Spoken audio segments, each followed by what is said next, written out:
Everyone, welcome to a new episode of Independent Artists Unite. Today, I am joined by Chris from Feen. Chris, Go for it. That's great. It's great to be here. Thank you, Scott. And what does that mean? Is we just talked that it's German. Is it fairies? Oh, it means the fairies. The fairies. Okay, yeah. And let me tell you something. I had the added.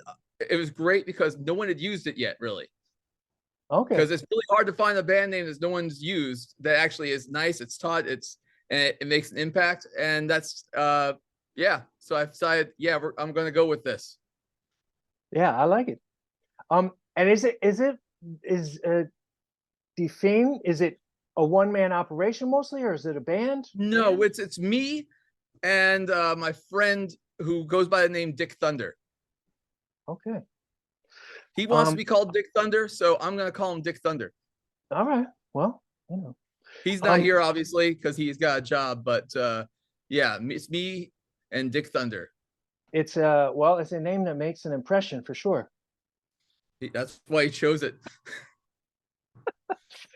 Because it really sounds like a live band, which is like I was talking to the guy who mixes my stuff, James K. Alter from Pain in the Ass, and he because we talk about a lot of, it's not so easy to sound like a live band when you're just a couple of guys, but it really sounds, it has that excitement, at least this latest tune we're going to talk about, the Rockford Files, right? Thank you. Yeah. Yeah, and it really has really great energy, and it really sounds like a band jamming in a room. Well, so I thought it was really cool. Yeah.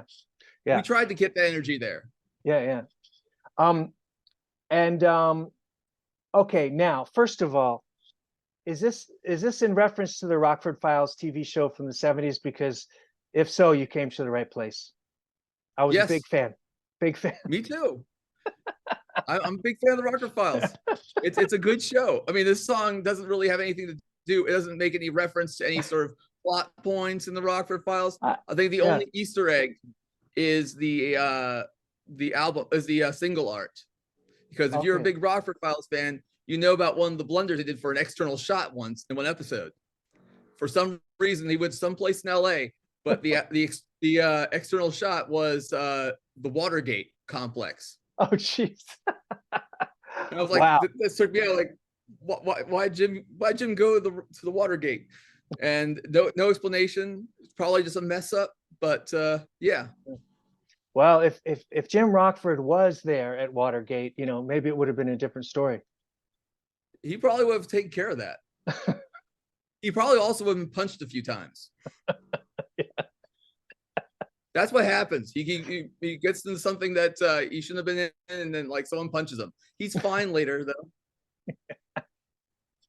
Yeah, and there's always some attractive woman that's nursing him that comes out of nowhere. Oh yes. Yeah. Always. He got that great car and the trailer by the beach, and he's got taco stand next door. He's living the life. Yeah. And he's got Angel, and he's got his dad. Angel and Rocky. Got a supportive crew. Who doesn't like Rocky? Yeah. Rocky is great. And he had for a truck driver, he had a very posh house. That was the most posh house I've ever seen a truck driver have. No offense to truck drivers. I'm just saying it looked like old money. Yeah. But yeah, I grew up on Rockford Files, so I was thinking, but I didn't hear anything about the Rockford Files in there. So how did it come to be known as the Rockford Files? This tune. Okay. Was Dick Thunder involved? No, he's actually not involved in this one. I wrote this song myself. Okay, after we had a bunch of songs, and I've been writing the lyrics for them. And first one was Visitors. Actually, no, that's not the first one. The first one is a song that has not been released yet. It'll come out. Okay. First one, Visitors, and I had these two songs that were connected, and I thought, let's just go and track this guy throughout his life. Not necessarily like a big story, but just we're gonna check in on him every year or two, see how he's doing. So Visitors is the first episode of that. Okay. and he's dealing with divorce. And somehow he got a big baggie of cocaine delivered to him in Tehran, and then next day he goes to work and he gets taken hostage. Okay. And suddenly, all that stuff he has, like he's dealing with all the self pity, goes out the window because he's got to be there in the moment and deal with this thing.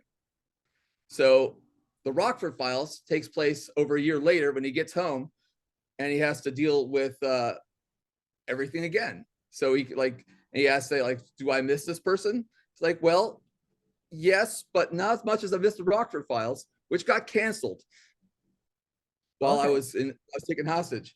So Okay. he's like, maybe he's fooling himself a little bit, but those are that's him that's his internal monologue. Him Okay. talking about how he feels about being home, how he feels about going to work again, how he feels about his hometown, and does he still miss his ex-wife? And he says, well, yes, but not as much as the Rockford Files. So it's a set piece. It's set in the 70s. This is actually set in 1981, Okay. uh, like January of 1981, possibly to like the spring. Okay. And in terms of the kind of influences for the band, I'm hearing like some Bauhaus Obviously, in it a yes. little bit, and actually, but I have to say, I was a huge Bauhaus fan, but I couldn't quite get with the songs that just were kind of going nowhere and were kind of really noisy and didn't have catchy parts to them. So I have to say, what I like about the Rockford Files is it has that Bauhaus kind of energy and like recklessness and liveness, and the Thank you. general soundscape, but everything is catchy, that's that's what I really like. Like every little part has a hook to it. So it's not just like you getting to the part where you're like, oh God, where they just go Well, for 5 minutes. no offense to that. I love what they do there. I love that. I love all sorts of noisy stuff. But I come from a punk rock and a pop enjoyer sensibility. Yeah, So if I can put a hook in there, I'm going to. yeah, I yeah, it's just natural, and I'm glad it worked. yeah. I really It like doesn't it. always Yeah, work. What's catchy yeah, to me is not catchy to most people. yeah, But yeah, as you can see, I love me some Sparks, so that's another huge influence on me right there. yeah. So what kind of like what is your kind of musical background? Like when did you get into bands and stuff as a younger person, or are you coming into Yeah, it? yeah. Yeah, I've been in bands since I was a kid. yeah, There are a few years where I wasn't. I still play in other bands as well. I sing for a punk rock band called oh The Ain't No nice. Mountain High Enough. They're Oh also cool. based out of DC, and and we're still doing stuff. So I always play music. It's a compulsion, Yeah. and and if I can do something in different ways, I'll do that. Yeah. Yeah, As far as the influences, everything I ever hear. I The great thing about music is that you can be well versed in so much stuff, and there's always going to be more stuff you've never heard that you're going to get into. yeah, That'll just blow your mind. If you like music, you'll never hear all of it, and you'll always be surprised by something. yeah, So that's something I like about it. It's the tragedy, and it's also the most exciting thing about music is that there's always going to be stuff you've never heard before. yeah. And I have to say I'm like really enjoying doing this show just because I get to learn about all these artists that I don't know about, and so it's like I think for a while there I forgot that I'm first and foremost like a music fan, Right. I kind of got in, especially when I was younger, I got really crazy about wanting to be successful, and kind of went into my own really dark world. But now I'm like coming up and being like, oh, there's some really cool stuff happening, you know.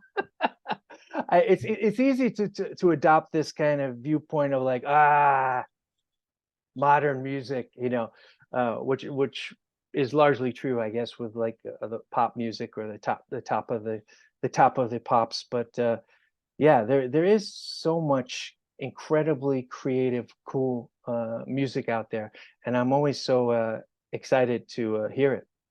But Yeah. are you guys gonna play live? Because it sounds like this Oh, would, we like, the will. Rockford We will Files would play be live at some point. such a great song live. Oh, we want to play live. We can't at the moment. The other half of the band is he is he's working. He goes out of town a lot Okay. to do for work, and we're not going to be able to, like, and it's at a moment's notice, so we're not going to be able to go commit to shows for the next few months because, you know, like we can't get a good show necessarily. But we're going to be releasing songs every month and a half to get people acquainted with us, and Okay. we're going to keep doing that. We're on a schedule to keep recording and release stuff, just so we can, and we're getting together to do this stuff, and then we're going to start getting shows, hopefully, Awesome. towards the middle or the end of the year. And is this the first single from you guys, or have you put out other stuff? Or the We second? have there's this the Rockford Files will be the third single. Oh, the third The single. first Okay. single was something we put out in September called The Party. Okay. That's also part of the timeline, but it takes place actually a couple years after the Rockford Files. It's from a different perspective, and it takes place in a East German studio audience, because I watch a lot of German TV, and I was watching this episode of Schlager Studio from DDR back in '81, and they had, the thing I noticed is that they had shots of the audience and no one looked happy to be there. You've never seen an audience just so, like, I have a clip of it on our Instagram. Go check it out. It's just like, you have like this guy singing. He's got like his a jacket with all his zippers on it. He's like trying to get the crowd going, and he goes like, come on, everybody, come on, clap along. And they're like, and like, and the singer's like, well, what are you gonna do? And so no one's happy except for the MC and the singer, and it just struck me as something that as frightening. And so I decided to write a song about it. So we have The Party. How did this fascination with all things German arise in you? Oh, my mother was German. Well, is German because she's still alive. So my mother is German. Part of my family is from there. My dad's American. So it's, you know, like I went and spent a lot of time in Germany as a kid, and so that stuff sticks with you. Yeah. And in my later years, I had a chance to go and like start learning German again because I forgot everything. So go ahead, do that. So then I started watching more German TV because that was an option on Roku, and so now I'm there. Also, you know, I listen to a lot of other things, and yeah. Anyway, yeah, I've always had a fascination with that, and I get into it. I can't believe I haven't been to Germany, because I'm in Denmark, of course. I'm bordering Germany, and So close. I still haven't been over there. Yeah. It's really dumb. Yeah, I should. I'd be there. I But also Denmark have has I a also could beautiful. do a deluxe tour of Berlin, because I've been friends for about 20 years with the guitar player from Rammstein, Richard Crispa. I don't know if Oh, you right know him. on. Rammstein, yeah. And so I have a standing invitation to come to Berlin, and I could do a total, you know, rock star tour of Berlin, but I just haven't done it. Of course, I have 3 small kids, and Oh, that always makes logistics how interesting. old are your kids? If you don't mind me asking. Now they are, well, just about soon to be 15, 13, and soon to be 12. And what music are they into? Well, it's interesting. The older ones are both girls, and they're into very much like rap and pop, um, pop stuff. But I have to say, mostly kind of like, I don't know, like rap pop. Is that even a thing? I don't even know. It's not Yeah, really no, I get hardcore. It's not really hardcore rap, but it's kind of like the more poppy kind of rap stuff. like Um, with a band, like Craft Club or Casper. to tell you the truth, I don't even know. I don't If it's even know. Craft Club, Yeah. I love me some Craft Club. Yeah. Yeah, they're a German band that's check them Okay. out. They look like a band that should not exist. On paper, they are a band that you're like, okay, let me describe them for you. Okay, a boy band dressed like a sketchy oi band. So a boy band. Uh playing just sort of indie rock kind of stuff with a rapper. Oh, nice. It sounds like it should be horrible, right? German rap rock, and everyone's dressed like they're like an oi band. I mean that because they all got like skinny red skinny red braces, and polo shirts, and so it's just like, what is this? And they're not sketchy. They're really good. They're catchy as heck. I love Okay. that. I'm trying to look at, oh, Craft with a K. okay. Amala? I don't know. Do they like are every no, I don't know. I'm looking at the music that she's listening to. Or, oh, I don't even know. But my son actually, who's the youngest, he really likes indie rock, and he's totally found music, you know, on his own, which I thought was really cool. I'm like, because I was always like trying to feed him music, thinking that you Right? just like program kids to like certain things. But he totally has gone off on his own, and he likes this indie rock band called Duster. I don't know if you ever heard of Duster, I but haven't heard Buster. it's interesting because it's a lot of it is instrumental. He plays piano and he plays guitar. He's very like intuitive musician, but he's really into like instrumentals, which is really strange because his dad is like, I'm principally a singer, and so it's And a very great one, by interesting. the way. Oh, I've thank listened to your stuff. oh, I've thank you. listened to your stuff. It's great. Oh, And by thank the you. way, it didn't go get lost to me that we both have songs called that have Oh, The visitors. Visitor. Yeah.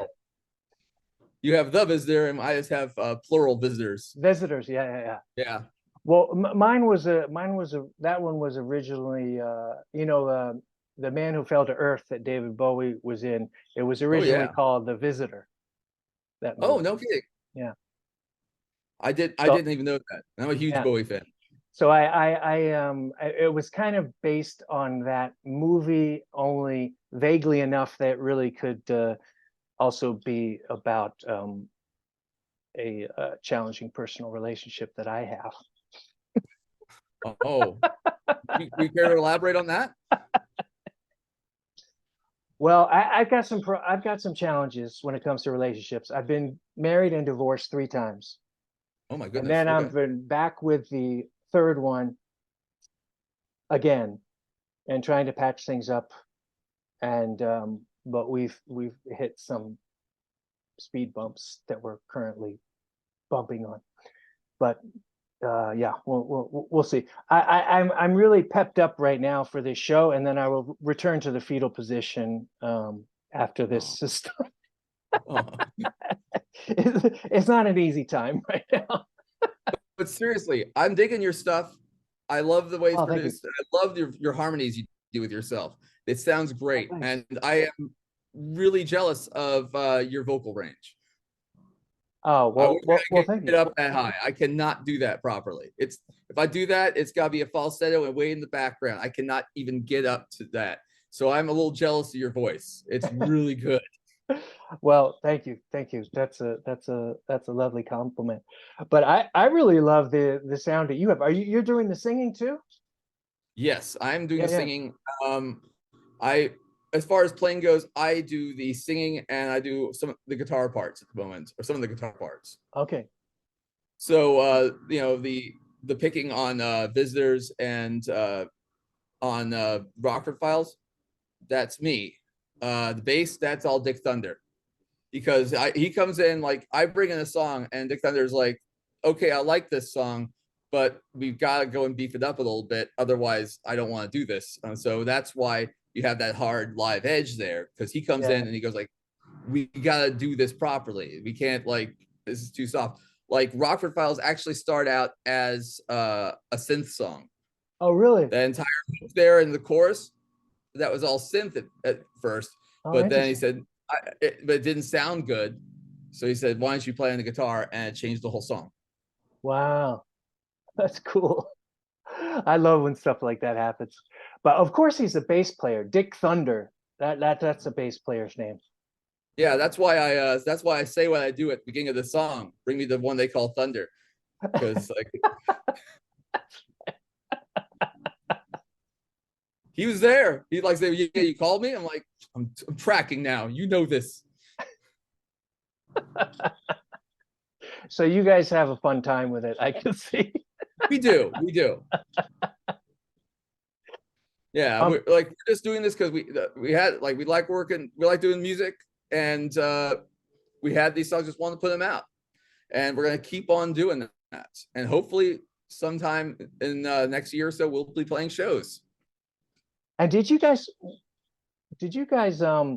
have an idea about the kind of project you wanted it to be beforehand? Because you've been in these punk bands, you've been doing different stuff, and you said, oh, I want to do a band that's kind of like this, or was it just a purely organic accident that it sounds like it does?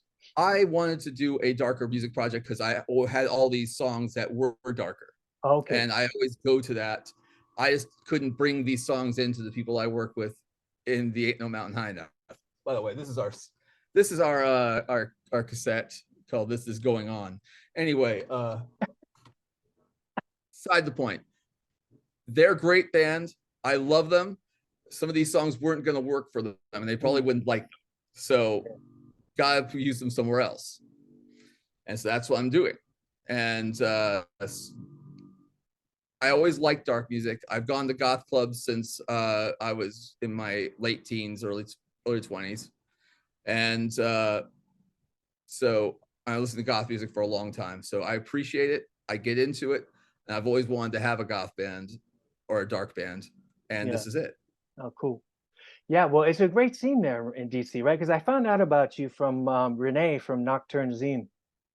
Right. Yeah. And You know Renee, yeah, right? no, I've never met Renee. Okay, right, right. I've talked. Okay. We've exchanged messages, and I Renee's haven't met awesome. him in person either. I'm just caught him on video, but yeah. Yeah, but it's a cool scene there, right? In DC. We It have seems a like so lot much. of cool bands, Oh, lots of cool bands. Like Cemetery Sex. We've got Palladis. We got what else? I had a whole bunch of shout outs I had planned to do. Hold on, I yeah. got my crib notes. Well, I've Not interviewed a lot of them. I've done yeah, Talking to Shadows. Talking to Shadows. I don't know them too Um, well. Amulet. Amulet, do you know? Yes. Oh, Amulet, they're good. Winter Sect, have you heard them? No. Okay, Winter Sect are darn good.